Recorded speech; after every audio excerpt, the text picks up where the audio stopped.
Yang pertama di dalam agama Buddha bagaimana? Nah, konsep kosmologi Buddhis ini agak panjang saya ceritakan, pada waktunya sangat pendek. Kosmologi Buddhis ini, tata surya kita yang seperti Bima Sakti, yang terdiri dari matahari, bulan, kemudian planet-planet Merkurius, Saturnus dan sebagainya.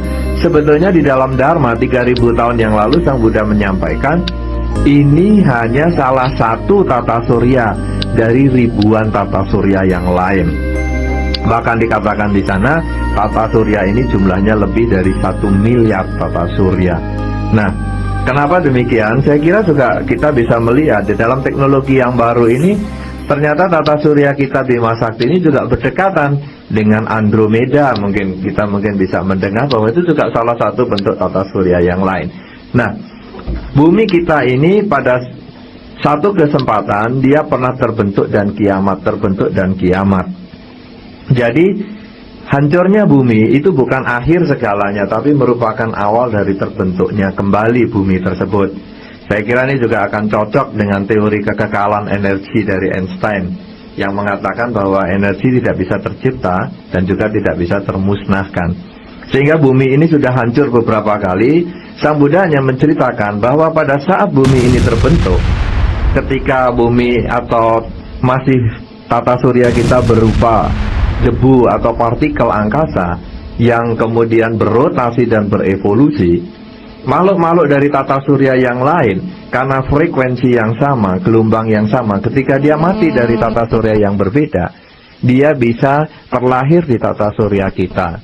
Kemudian dia menghisap sari bumi, sari tumbuh-tumbuhan dan sebagainya, sehingga berproses, berevolusi, walaupun tidak harus persis dengan evolusi Darwin, karena itu tidak menjadi bagian dari ilmu pengetahuan di dalam agama Buddha. Berproses, berevolusi, akhirnya menjadi manusia seperti sekarang. Karena itu kalau Anda membaca laporan ilmiah juga, baru-baru saja ditemukan ada fosil yang ada di planet Mars. Saya kira itu juga merupakan salah satu tanda bahwa sebetulnya tata surya kita ini sendiri, mungkin planet-planet yang lain juga pernah dihuni makhluk, walaupun tentu tidak yang seperti kita bayangkan saat ini. Apakah itu ayam, kucing dan sebagainya, saya kira bukan seperti itu. Tetapi paling tidak di planet Mars sudah terbukti ada fosilnya. Ya, sehingga manusia pertama di dalam ajaran Sang Buddha ini sebetulnya teorinya adalah teori evolusi, walaupun tidak harus seperti Darwin, dan jumlahnya juga banyak karena mereka yang dari tata surya yang lain, mereka yang karena frekuensi yang sama, mereka datang ke tata surya kita. Dan ke satu saat nanti bumi kita ini pun juga akan kiamat tetapi akan terbentuk kembali. Kapan kiamatnya bumi kita? Di dalam Dharma disampaikan bumi kita ini kiamat masih sangat lama.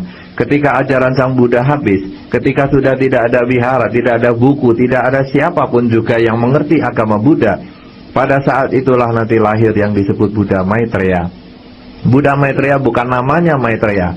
Maitreya artinya adalah cinta kasih. Sehingga Buddha yang akan datang adalah mengembangkan cinta kasih. Ketika Buddha Maitreya lahir, dia mengajarkan Dharma kepada orang-orang yang tidak mengerti agama Buddha tadi. Kemudian orang-orang itu mencapai kesucian. Setelah banyak orang mencapai kesucian, ribuan tahun kemudian setelah orang-orang banyak mencapai kesucian, barulah bumi ini kiamat. Karena itu sesungguhnya bumi masih jauh dari kiamat.